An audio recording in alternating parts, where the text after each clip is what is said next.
and the bottom of every cylinder looks like you took a round file to it.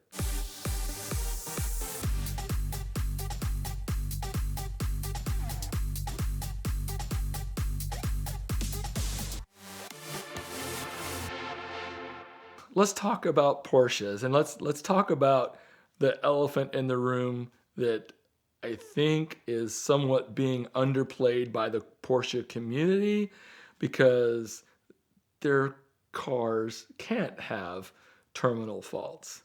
Let's talk about bore scoring. It's such a nightmare as a used car dealer. You cannot sell any late 90s, early 2000s Porsche, everything you ever list.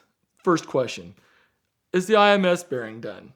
I don't even buy a lot of these cars just because it's just a barrage of that. And yes, there are some problems, but it's not 100% failure rate. And you can do an oil analysis. It's just because it hasn't been changed doesn't mean it's a bad car. It's a small percentage of cars that fail. But what I'm going to talk about makes the IMS look like a tire pressure monitor warning light compared to cylinder bore scoring. And look it up. You're going, what are you talking about? See, why is that not even the hot topic of subject? From my experience, and I have firsthand experience, and I've kind of done some research after getting massively burned. I've done my own research, and I've come up to these are my own personal conclusions. So you can agree, disagree, whatever you like. But I am a lifelong Porsche fan. So I finally get a 911. A few years ago, I get a 996.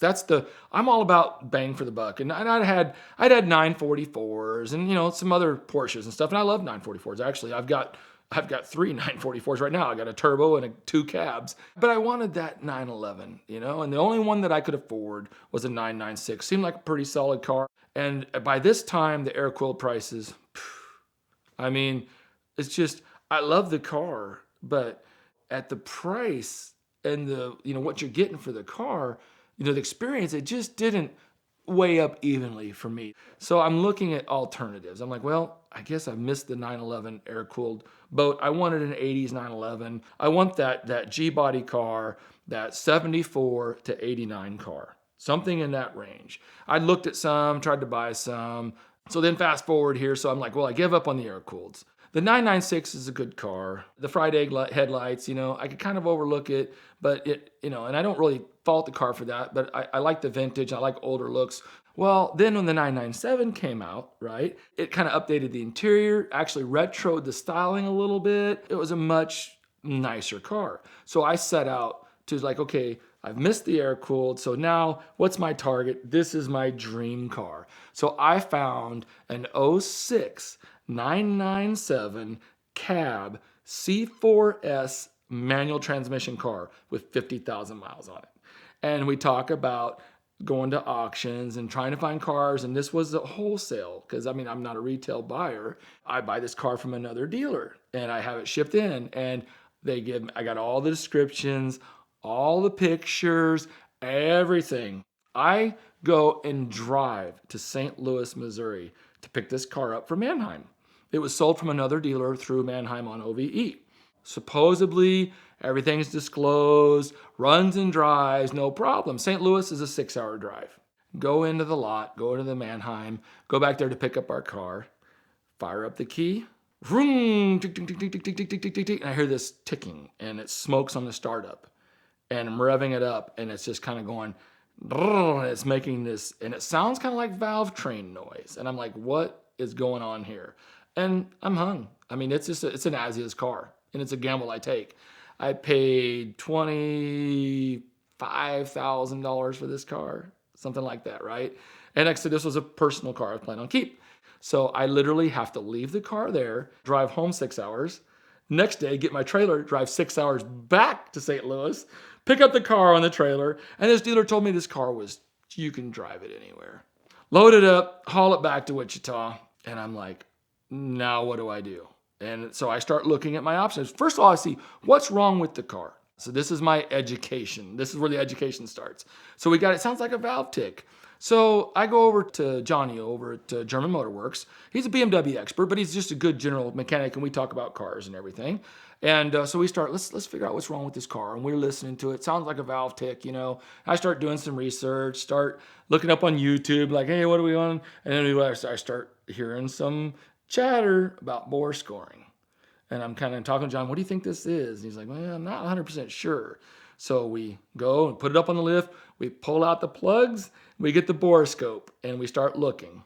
And the bottom of every cylinder looks like you took a round file to it. It's just gone, the bottom of the cylinders. All the cylinders are scored, you know, and I'm just like, I'm in trouble. So I'm like, well, I look up used motors. There are no used motors. And even if there are, I mean, and they're like $15,000 for a used 997 basic 3.8 liter motor. Well, what's to guarantee me? This one's got 50,000 miles on it. So I buy a used motor. I spend 20 grand putting a used motor in it. What do I got when I'm done? How long is it going to last? I'm like, man, this is looking really, really bleak. So I go to look and start, okay, well, what's it take to, I mean, the motor's in good shape. It wasn't full of oil per se, like metal shavings. It wasn't like bearings going out. It didn't have the same effect. The bore scoring wasn't catastrophic to the rest of the engine at the shape that it was in. Continue to drive it, it will have catastrophic failure eventually. But at the time, it was just the beginnings of bore scoring. You know, it was there. I look at the options because I'm like, I don't really want to put a used motor in it. And so what are our options? And I look up in one of the premier engine rebuilders and it deals with that. I call them up and I told them, and they know exactly what's going on. And I start getting the bad news, you know, and basically it's completely rebuild the engine. So the problem is the coating. It's all the turbo engines and all the earlier air cooled stuff is all Nickel plated. So it's a hard nickel plating over the aluminum cylinders that's like wear proof. It's bulletproof, but it's expensive. So on all these Boxsters and 911s, all the normally aspirated stuff, except for I think like some of the GT cars, instead of Nickel, it's called Locacil. And what it is it's a coating that Porsche has designed and come up with. And they might as well call it eggshell seal, because it is failing in massive numbers. I called this place, I won't really name them, but I called this place to find out how to rebuild. And it's a minimum of 20 grand, and it's a 1.5 year wait list. So I'm no dummy, right? So it's all supply and demand, and prices are according. Okay, so I'm like, okay, if they've got this massive backlog at 20 grand plus, and that's depending on, and that's when they get in there and they don't find out that bearings and so on and so forth, right? So it's like, that's just the entry level into this rebuild. And I'm going, okay, I paid 25, now I'm going to spend 25. I got $50,000 into this car that's only worth 40,000 right now. What direction do I go? At that time, the values of the cars and the repairs. And so I could take the engine out and do it, myself, but then that puts Johnny in a tough spot because he's not a Porsche specialist. So there's the learning curve, and we could kind of do some stuff again. And he was nice enough to offer to help me out, and I could send the cylinders off and have them replated, and they'll sell you parts too, and they'll replate them, and you can bump it up to like 4 liters, like you can bump it up. So I'm like, if you're gonna tear it down, you might as well go ahead and modify it. It's simple. So I'm just looking at all my options and I'm like, what? How did this happen? I'm like, why is this car with 50,000 miles happen? So what did I do? What I did is I put the car on one of my online auctions that does a good job. They do a thorough, not the auction that I bought it from, but I took it to another auction that I use and I can sell cars on.